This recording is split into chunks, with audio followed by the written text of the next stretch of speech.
Now, hate is a strong word, but it does make for a catchy title.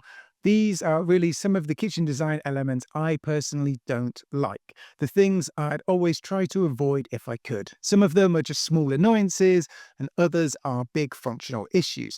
Either way, I'll walk you through each one, explain why they don't work, and most importantly, what you can do about it. Starting with number one, squeezing in an island that doesn't fit. Not every kitchen can handle an island, and that's okay. Trying to force one in anyway can make the whole space feel tight and uncomfortable. You should have at least 1 meter or about 40 inches of clear walkway all the way around your island. Otherwise, it's just an obstacle. So if you're a little bit short on space, consider a peninsula or a movable prep cart. You'll get that extra surface area without compromising circulation. And if you're not sure and want some help figuring out the right size island for your kitchen, I've got a little interactive tool that can help you out over on my website. I'll leave a link to it down below. Hobs or cooktops at the end of countertops. This one honestly makes me panic inside a little bit every time I see it in a kitchen design. And it's a safety issue, really. Placing a hob or cooktop right at the end of a countertop leaves very little landing space for pans or any useful working area. And if it's on an island or peninsula, a literal drop-off for your pots as well as handles sticking out into the walkways. Think about where you're positioning your cooktop, or range for that matter, and try and leave at least 30 centimeters or sort of 12 inches of countertop on either side, and ideally more than that if you can. It's safer, more comfortable, and gives you proper space for prep and serving. And it'll stop me panicking if I see it. Corner cabinets. Yes, the dreaded corner cabinets, the Bermuda Triangle of kitchen storage. Traditional corner units are deep, dark, and awkward to access, which makes them inefficient for everyday use. That's why so many designers, myself included, try to avoid them altogether where possible. But sometimes you just can't. If your layout demands a corner connection, say in an L-shaped or a U-shaped kitchen, you have to make that space work intelligently. So let's talk options, the most controversial being to block the corner off entirely. Sometimes the best way to deal with a corner cabinet is to just not have one at all. You can block the corner completely and instead run drawers up to each wall, leaving a small void in the dead corner space. Yes, you'll technically lose that hidden storage, but in return you gain fully functional drawers that are far easier to access and keep organized. Think of it this way: wasted space you can't reach isn't really useful space anyway. If you can't block off the corner, there are some great mechanisms that transform how usable that space can be. Le Mans pull-out shelves are probably the best known option, named after the racetrack because of their curving shape. These shelves swing completely out of the cabinet, bringing your pots and pans right to you. They're smooth, stylish, and super practical. You've got magic corner units. These clever systems pull the front baskets out and slide the back baskets forward, so everything comes into view, so no crawling or stretching required. And you've also got things like carousels or lazy Susans, still classic for base corners, especially in more compact kitchens. They rotate fully, giving you access to items all the way around. Key here, if you haven't noticed, is movement. The more the contents can come to you, the better the corner functions. Bad sink choices. You can have the nicest worktops, the fanciest tap, and even a beautiful view out the window, but if your sink is too small or stuck in the wrong place, it ruins the whole experience of actually using the kitchen. I've seen it too many times: a tiny, awkward sink crammed into a corner or right up against a wall. The sink isn't just an important functional element, it's part of one of the busiest zones in your kitchen. So here's what to consider. If you cook a lot, you'll likely want space for large pots and baking trays. If you use a dishwasher often, a slightly smaller bowl might be fine. It's about matching your size to your lifestyle. Personally, if you've got the space, I'd go for a large single bowl or at least a decent sized 1.5 bowl sink. These give you room for bigger items without feeling too cluttered. Position it smartly. Ideally, your sink should have workspace on both sides, a minimum of about 30 centimeters or kind of 12 inches either side if you can.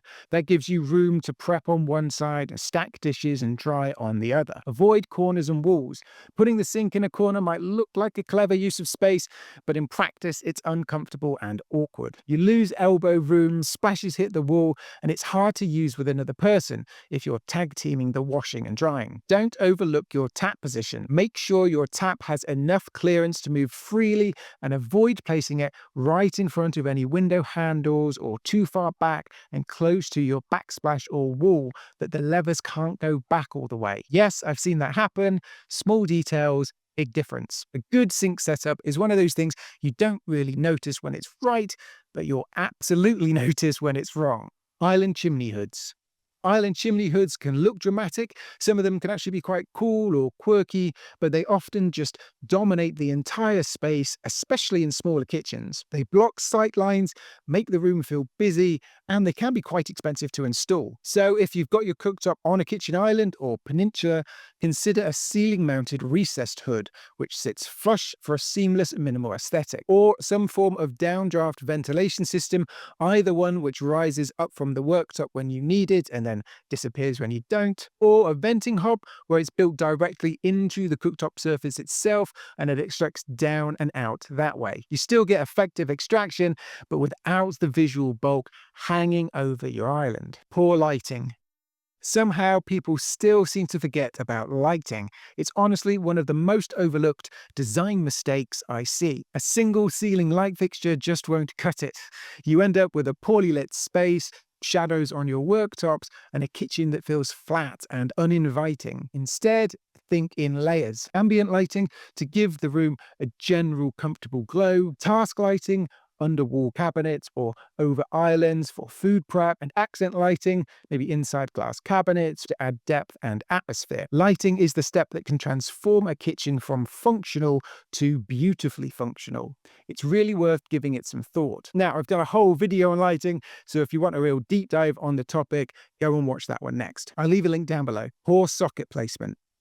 You can have the best appliances and layout in the world, but if you don't have sockets where you actually need them, you'll constantly be fighting with your kitchen. You know the sight of this when you have toasters and kettles awkwardly trailing cables across the worktop because there's simply not enough sockets or they're just not in the right places. So here's what to think about. Add outlets or sockets to every key zone. So near prep areas, inside any appliance garages, and on any kitchen islands, anything like that. Make sure you've got every area covered. Think about what lives on your countertop. So coffee machines, blenders, air fryers, all these bits and pieces, and place sockets where those things will actually go. You can use pop-up or flip-up outlets in islands or peninsulas to keep things tidy when not in use. Just make sure to check your country or area's particular rules and regs around socket placement in the kitchen. And as a little bonus thought, consider your cover plates and think beyond the white plastic socket front. Add some brass ones that match your tap or brushed steel to complement your other appliances. Even consider ones that you can paint the same color as your walls to help them blend in and just disappear completely. Countertop overhangs on handleless cabinets. Here's an oddly specific one, but it drives me mad. When a countertop overhangs too far on J-pull or sort of true handleless cabinets, it makes opening the doors and drawers incredibly awkward, and you end up just sort of mashing your fingers under the counter. This happens because there's not enough clearance for your hand to get in and grip comfortably. So if you're having J-pull doors or a true handleless style kitchen, adjust the overhang accordingly. Standard overhang is usually somewhere between sort of 20 and 40 millimeters, but if you're having these types of cabinets, reduce that overhang. Think more 10 to 20 millimeters. In fact, for a lot of contemporary kitchens, I'd go down to 5 to 10 millimeters to give it that real streamlined and modern look. You want enough to make sure that crumbs don't drop into the door handle gap, but not so much that you can't get your fingers in. And some more bonus points, if you can give your countertop a complementary edge profile like a shark nose profile, something that's going to make it even easier to get your fingers in and open the cabinets. Like I said, it's oddly specific, this one, but small design details like this can make a huge difference to daily comfort. Tall cabinets breaking up countertop runs. Tall cabinets are great for storage, but not when they randomly slice through a long run of countertop. It disrupts the workflow, it ruins the visual flow, and somehow makes the space feel both cramped and divided at the same time. Instead, place tall cabinets at the end of your runs to preserve long, uninterrupted worktops. Or you could group them into a dedicated section or separate wall slightly away from, maybe opposite your main prep area. That way you keep plenty of counter space for cooking, baking, and entertaining, and your kitchen looks far more open and cohesive. Poor appliance positioning. I'm sure you know exactly what I mean by this. It's the dishwasher door that blocks a door that you need to unload into it. Fridge can't open far enough to pull out the salad drawers, or the oven that's mounted so high you need a step ladder to access it. These mistakes don't just make a kitchen frustrating to use, they can actually make it unsafe. So some quick important points to think about.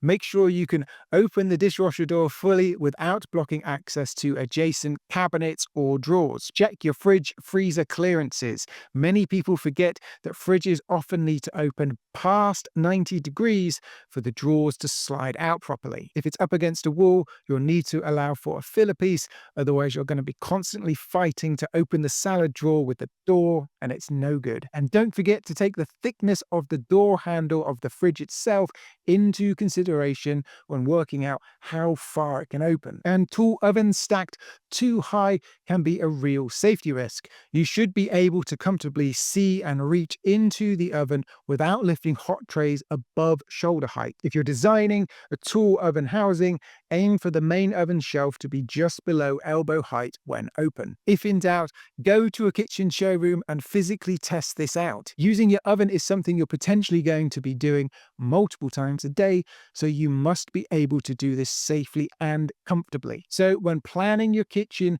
look at your floor plan and mentally open every door and drawer. Does anything clash or block your path? A few centimeters in the right place or allowing for a filler piece here and there can make the difference between a smooth, ergonomic kitchen and one that drives you mad every single day. So there you have it, my top 10 most hated kitchen design elements. What are some others that you've seen or maybe even lived with in your own kitchen? Let me know in the comments below. If you found this helpful, you'll probably enjoy this video where I go into detail about how to light your kitchen. As always, thank you so much for watching, and I'll see you in the next one.